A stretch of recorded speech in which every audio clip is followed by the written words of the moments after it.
Hello दोस्तों, स्वागत है आप सभी का फिर से हमारे YouTube channel aspirant life of Vijender पर। दोस्तों, हम मनोविज्ञान की क्रम में आज हमारा तीसरा वीडियो है। तो हम मनोविज्ञान का रैपिड रिवीजन कर रहे हैं, जिससे हमारी आगे exam second grade third grade के एग्ज़ाम में काफ़ी इंपॉर्टेंट रहेगा। तो चलो शुरू करते हैं शिक्षा मनोविज्ञान से।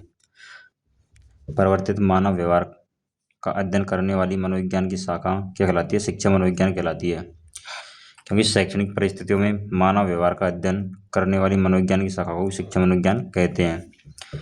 शिक्षा मनोविज्ञान का उद्भव रूसों के प्रकृतिवाद से माना जाता है। अतः रूसों ने लिखा कि बालक जो कुछ भी सीखते हैं प्रकृति की गोद में रहकर सीखते हैं। यानी बालक को जो कुछ भी सीखता है वह हमारे आसपास के पर्यावरण में रहकर सीखते हैं, और आसपास का पर्यावरण यानी प्रकृति उसी दंड और पुरस्कार प्रदान करती है। रूसों ने अपनी पुस्तक इमाइल में सर्वप्रथम बाल केंद्रित शिक्षा का विचार किया। अतः रूसों को बाल केंद्रित शिक्षा का जनक माना जाता है, क्योंकि रूसों ने अपनी पुस्तक इमाइल में सर्वप्रथम बाल केंद्रित शिक्षा के बारे में बताया था, इसलिए रूसों को बाल केंद्रित शिक्षा का जनक माना जाता है। बाल केंद्रित शिक्षा क्या होती है, इससे क्या आशय है?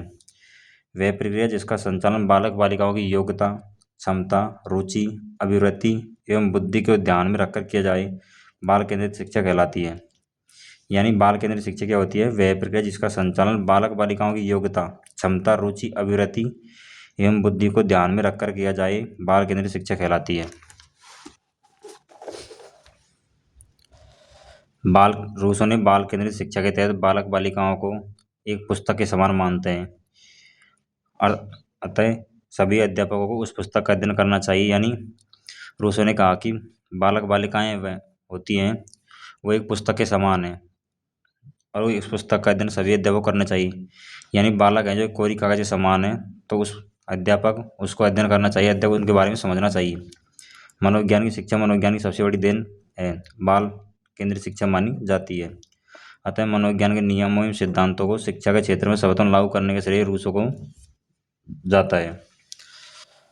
1890 ईस्वी में विलियम जेम्स ने अपनी पुस्तक द प्रिंसिपल ऑफ साइकोलॉजी में नामक पुस्तक की रचना की, और 1898 ईस्वी में थॉर्नडाइक ने एनिमल इंटेलिजेंसी नामक पुस्तक की रचना की और उद्दीपक अनुक्रिया सिद्धांत का प्रतिपादन किया।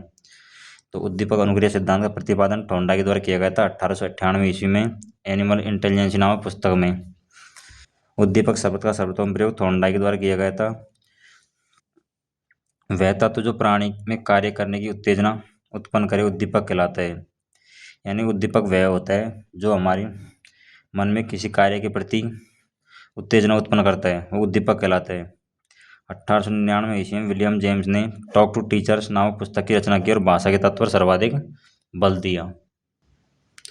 सन 1900 ईस्वी में शिक्षा का मनोविज्ञान का उद्भव हुआ, लेकिन इसका वास्तविक स्वरूप 1920 ईस्वी में प्रकट हुआ, थॉर्नडाइक, जड और टर्मन के प्रयासों से।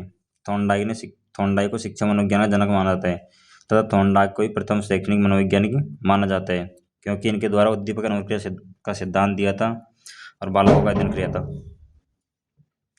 शिक्षा मनोविज्ञान की प्रमुख परिभाषाएं। पेस्टोलॉजी के अनुसार शिक्षा मनोविज्ञान शिक्षा का वैज्ञानिकरण है। किसने कहा था? पेस्टोलॉजी ने कहा था कि शिक्षा मनोविज्ञान है वह शिक्षा का क्या है? वैज्ञानिकरण है। प्रोफेसर ट्रो ने कहा था कि शिक्षा मनोविज्ञान शैक्षणिक परिस्थितियों का मनोवैज्ञानिक रूप से अध्ययन है। स्टीफन ने कहा कि शिक्षा मनोविज्ञान शैक्षणिक विकास का क्रमिक अध्ययन है। पील महोदय द्वारा कहा गया कि शिक्षा मनोविज्ञान शिक्षण का विज्ञान है। स्किनर ने कहा कि शिक्षा मनोविज्ञान शिक्षक की तैयारी की आधारशिला है, और स्किनर ने कहा कि शिक्षा मनोविज्ञान का संबंध शिक्षण और अधिगम प्रक्रिया से है।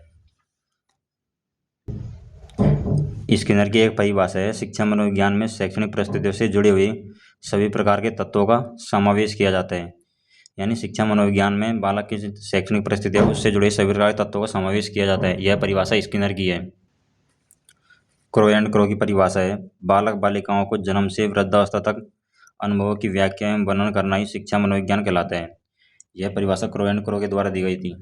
कोलसनकी ने कहा कि मनोविज्ञान के नियमों सिद्धांतों को शिक्षा के क्षेत्र में लागू करना ही शिक्षा मनोविज्ञान कहलाता है। यह सभी परिभाषा कोलसनकी की है।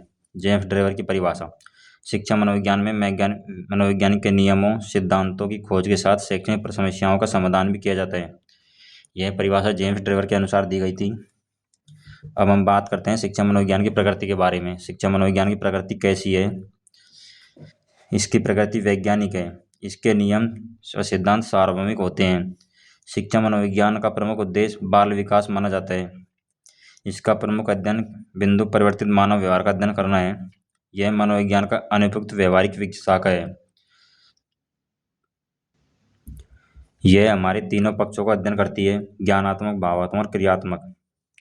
शिक्षा मनोविज्ञान क्षेत्र लैंडग्रेन ने शिक्षा मनोविज्ञान के 5 क्षेत्र बताए, जिसमें शिक्षक शिक्षार्थी होता है, शिक्षण अधिगम प्रक्रिया होती है, सीखने की परिस्थितियां होती हैं, मापन मूल्यांकन होता है, और समायोजन निर्देशन व मानसिक स्वास्थ्य। यानी लैंडग्रेन ने शिक्षा मनोविज्ञान के 5 क्षेत्र बताए। गैरिसन ने शिक्षा मनोविज्ञान के 4 क्षेत्र बताए, जिसमें बाल विकास, शिक्षण अधिगम प्रक्रिया, विकास का मूल्यांकन और बालक का निर्देशन। ये गैरिसन के द्वारा शिक्षा मनोविज्ञान के 4 क्षेत्र बताए गए, जबकि अमेरिकी विज्ञान परिषद ने शिक्षा मनोविज्ञान के 5 क्षेत्र बताए, जिसमें बाल विकास, व्यक्तिगत एवं समायोजन, मापन मूल्यांकन, अधिगम या सीखना, प्रमुख अध्ययन विधियाँ। ये अमेरिकी विज्ञान परिषद द्वारा शिक्षा मनोविज्ञान के 5 क्षेत्र बताए गए। शिक्षा मनोविज्ञान का शिक्षक के लिए महत्व उपयोग। शिक्षा मनोविज्ञान स्वयं को जानने एवं समझने में सहायक है। बालक बालिकाओं को जानने एवं समझने में सहायक है। कक्षा कक्षी व्यक्तिगत विभिन्नताओं को जानने में सहायक है। बालकों की आवश्यकताओं को समझने में सहायक है। विद्यालय समय सारणी का निर्माण करने में सहायक है। अनुशासन स्थापित करने में सहायक है। नवीन शिक्षण सामग्री का निर्माण करने में सहायक है। नवीन शिक्षण विधियों का निर्माण करने में सहायक है। बालक की समस्याओं को समझने में सहायक है। तो थैंक यू दोस्तों, मिलते हैं अगली वीडियो में। धन्यवाद।